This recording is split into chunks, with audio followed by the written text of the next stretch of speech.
difasilitasi hidup. Gak usahlah kita teruskan, ini bahaya.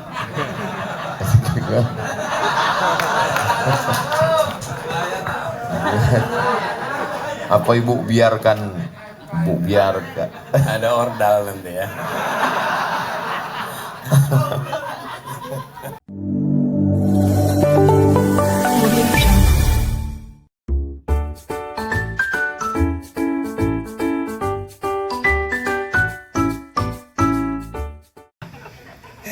Agak bandel, tapi nggak cengeng. Oh. Jadi ketika kali ini terbawa sampai sekarang nggak cengengnya itu. Suatu ketika saya akan memandikan dia, lalu ternyata tangannya itu melepuh kena panas. Ya masih kecil 2-3 tahun lah, 3 tahun barang 3, 4, 5 tahun gitu, masih kecil. Lalu ketika saya tanya kenapa di tangannya, kena metrika katanya. Bilang setrika aja masih belum bisa, bilangnya metrika. Jadi dia itu agak bandel, gak gampang nangis sejak kecil. Oh. Ya barangkali sampai sekarang itu kena setrika, panas. Kalau anak kecil lainnya kan barangkali udah nangis, kalau dia itu enggak gitu. Barangkali itu terbawa sampai sekarang, biar dibully, biar apa. Jadi kita dapat rahasia semua malam ini, inti-inti. Itu kan ibu profesor, kemudian bapak dosen fakultas ekonomi, dosen dengan dosen. Gimana ibu bisa mendidik anak? Karena banyak juga, mohon maaf, berhasil di kampus, tapi ketika anak, na'udzubillah, gimana ibu bisa? Gimana cara ibu mendidik? Serius atau? Saya yakin kan sekarang orang-orang tua kan lagi nonton kita. Walaupun malam nih kita nggak live, karena kalau kita live nanti pintu tuh banyak orang datang. Nanti setelah ini mereka nonton, oh gitu ternyata mendidik anak, bisa mandiri, bisa keluar negeri, bisa tidak cengeng, bisa tidak mesti. Kan sekarang nih orang banyak penyakit yang dikhawatirkan orang tua, bukan kemiskinan, bukan, tapi ada penyakit anak tidak bisa mengikat tali sepatunya sendiri. Karena belum, baru ngikat, baru ngelihat udah diikatkan, baru ngelihat makanan udah disuapkan, difasilitasi hidup. Gak usahlah kita teruskan, ini bahaya.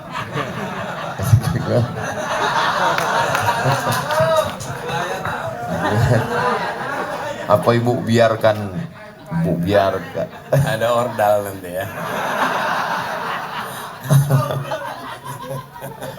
Gimana cara Mama ibu? nggak tahu ordal, Mak. Saya takut nanti anisnya. Nggak apa-apa, cerita aja. Nanti kalau ada apa-apa kita edit.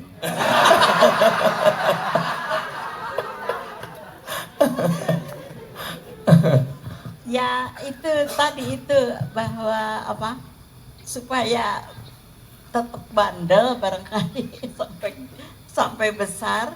Memang kami itu tidak memanjakan, tidak memanjakan, dan memang sejak kecil barangkali kami itu perhatian. Sejak kecil kami biasa mendekatkan diri pada Anis supaya ada kedekatan, supaya merasa aman barangkali, karena kedekatan itu akan menyebabkan rasa aman, dan rasa aman ini barangkali akan menyebabkan terbawa pula sampai dewasa, sampai besar. Dan itu barangkali juga ekstrapolasinya nantinya, bahwa kita itu tidak perlu risau, tidak perlu sedih, tidak perlu terlalu memikirkan sesuatu, karena lah itu kalau ada kalau ada yang bisa melindungi, kalau ada yang bisa memberi kasih sayang, itu juga barangkali ekstrapolasinya kepada Allah. Jadi insya Allah kalau anak itu barangkali merasa aman, insya Allah terbawa juga sampai dewasa, bahwa dia merasa bahwa tidak perlu risau, insya Allah ada Allah.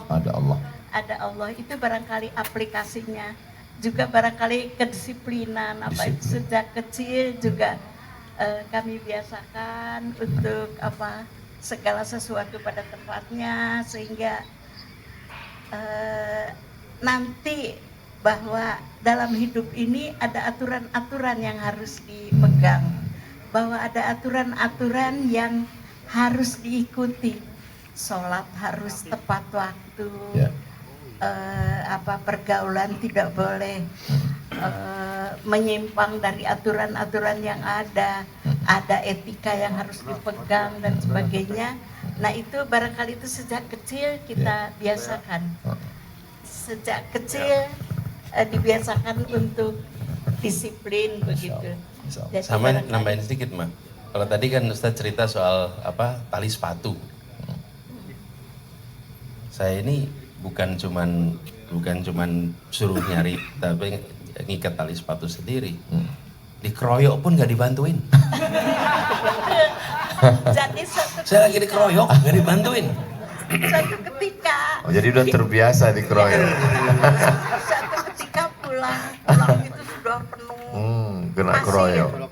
Sudah penuh pasir dan ada teman-teman yang ngikuti dari belakang. Lalu saya melihat dia ini kira-kiranya berbahaya tidak? Kalau tidak berbahaya ya sudah biarkan.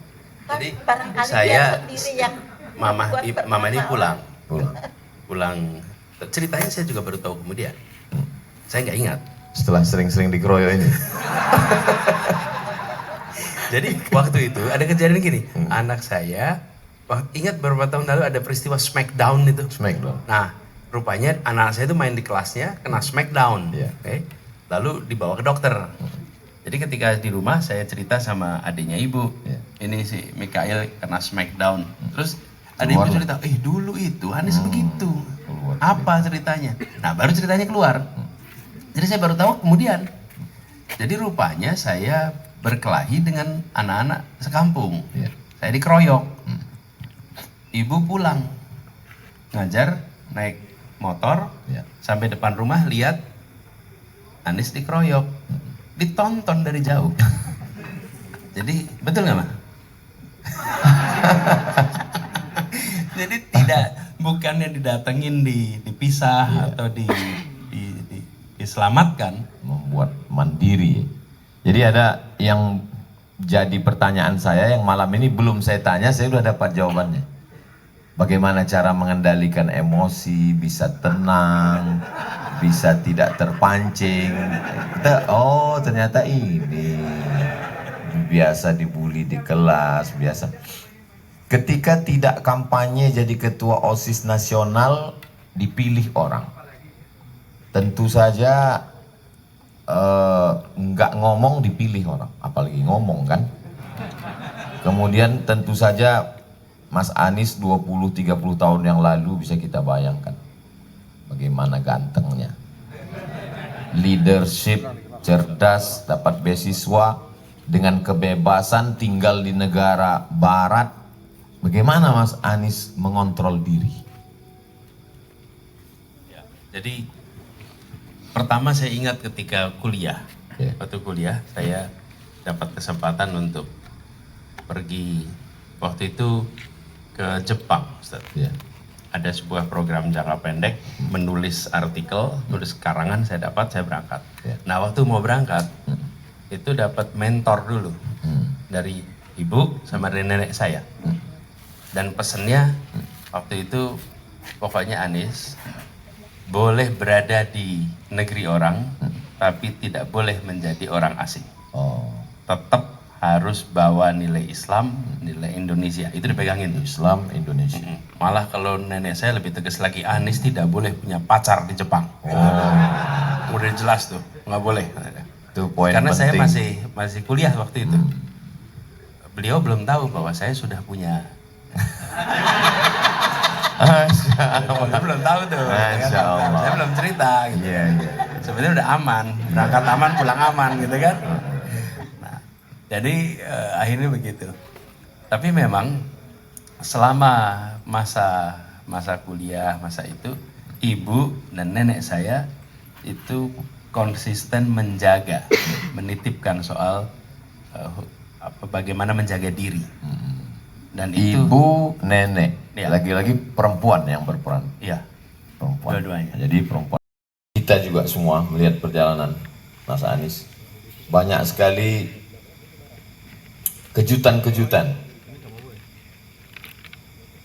Mas Anies merasa itu kejutan-kejutan itu rencana Allah untuk menyampaikan Mas Anies pada tujuan yang sudah dia buat. Lalu melewatinya itu kan banyak sekali. Sampai saya sendiri kalau baca berita itu, daripada saya emosi, terbawa ke khutbah, ke ceramah, bagus nggak usah saya tonton. Itu saya sendiri. Bagaimana dengan yang mengalami? Sudah saya jalanin aja. Kenapa?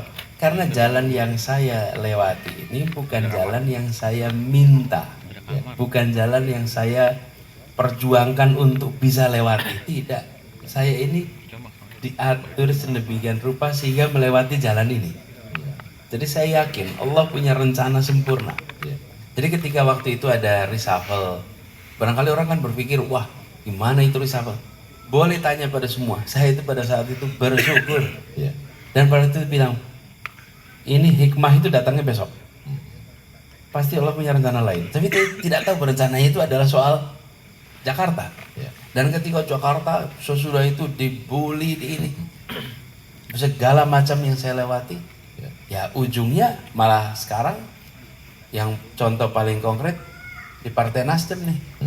Walaupun Pak Ahmad Ali dari awal memang tidak pernah mendukung Pak Ahok. Itu betul kan Mbak Ali? Betul. Masa lalu.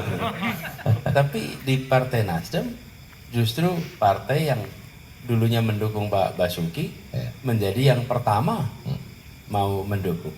Dan itu yang kan ada video Bang Rocky, bagaimana berapa tahun yang lalu, bagaimana nanti kalau tiba-tiba Nasdem mendukung Pak Anies Baswedan? Oh mana mungkin. diberikan kepercayaan amanah untuk menjadi calon, maka saya sampaikan Bismillah, saya akan jalani.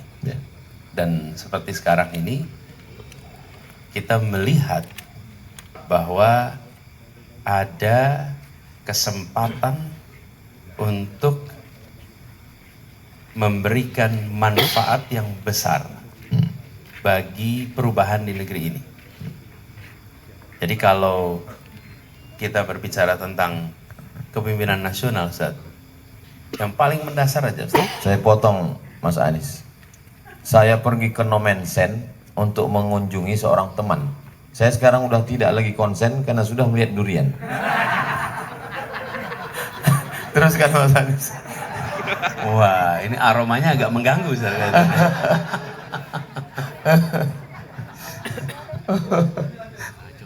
Jadi saya bilang kalau di kepemimpinan nasional itu keputusan yang dibuat itu punya dampak yang luar biasa besar. Keputusan sehingga kalau kita membawa misi, maka misi itu bisa kita laksanakan yang dampaknya besar. Dan sepanjang perjalanan kami ketika bertugas dimanapun, dan saya ini juga baru menyadari ketika teman-teman membuka lagi, Ustaz, membuka lagi apa yang pernah kita kerjakan. Saya bersyukur betul bahwa kata menghadirkan keadilan, itulah yang sudah dikerjakan baik dulu di kampus sebagai rektor, di kementerian di Jakarta maupun sekarang. Menghadirkan keadilan. Iya, jadi keadilan itu bukan sesuatu yang baru mau dikerjakan. Tapi itu baru kita sadari sekarang sebagai sebuah perjalanan pemikiran. Kesempatan melakukan perubahan itu hanya 6 jam. 6 jam. 7 pagi sampai 1 siang. Itu saja. Yang nanti akan berdampak 5 tahun ke depan. Bagi seluruh rakyat, jangan tidak memilih gagasannya, rekam jejaknya, rekam karyanya, Ya. lalu pilih mana yang paling tepat. Nah, kami menawarkan agenda perubahan untuk menghadirkan keadilan. Tidak jarang sekali pergi malam hari dan jarang sekali pergi sejauh ini, tetapi untuk keperluan ini alhamdulillah saya bisa pergi dan alhamdulillah saya diberi kesehatan. Amin. Untuk itu saya ucapkan terima kasih, dan pada semua juga yang telah memberi semangat kepada Anies dan kepada kita semua, juga kepada diri saya, sehingga saya alhamdulillah merasa sehat di hadapan Bapak dan Ibu sekalian, di hadapan Ustadz. Alhamdulillah sekali lagi, mudah-mudahan Allah selalu memberi keberkahan kepada kita semua. Doa dari Bapak dan Ibu sekalian didengar Allah dan insya Allah mudah-mudahan dikabulkan. Billahi taufiq wal hidayah. Assalamualaikum warahmatullahi wabarakatuh. Amin. Engkau maha pengasih di antara semua yang kasih. Ya Dzal Jalali wal Ikram, engkau pemilik kemuliaan. Tu'izzu man tasya, siapa yang kau kehendaki kau angkat, kau muliakan. Wa tuzillu man tasya, siapa yang kau kehendaki kau hinakan, kau jatuhkan. Biadikal khair, dalam kuasamu segala kebaikan. Innaka ala kulli syai'in qadir. Ya man qada amran innama yaqulu.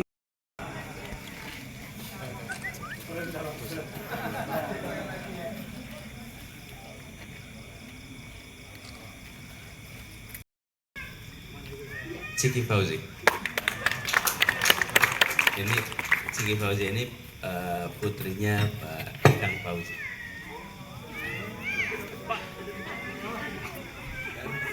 Di belakangnya ada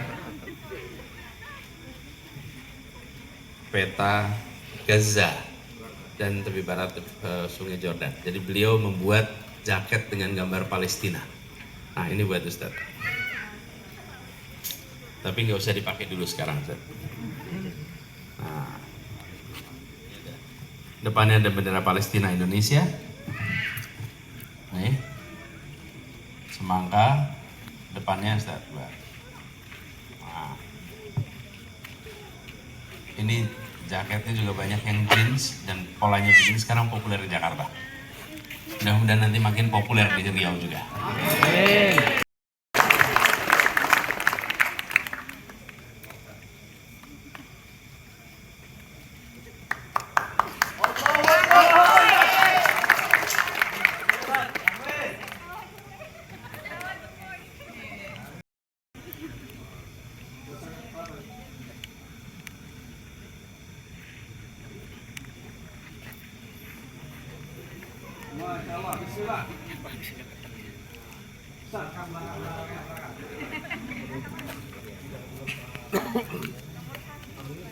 Wakanda no.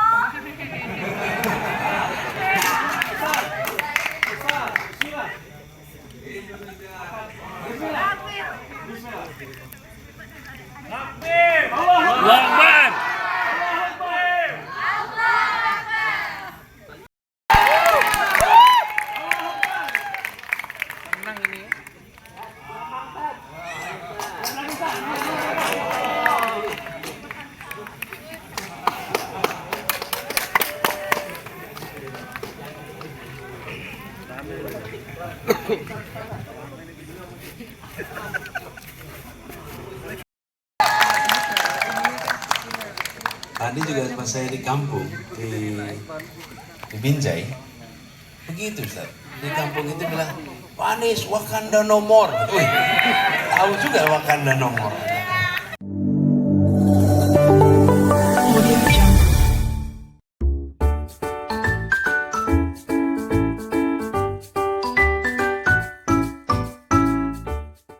Halo teman-teman, jangan lupa terus saksikan konten-konten di Eno Glowing, like and subscribe.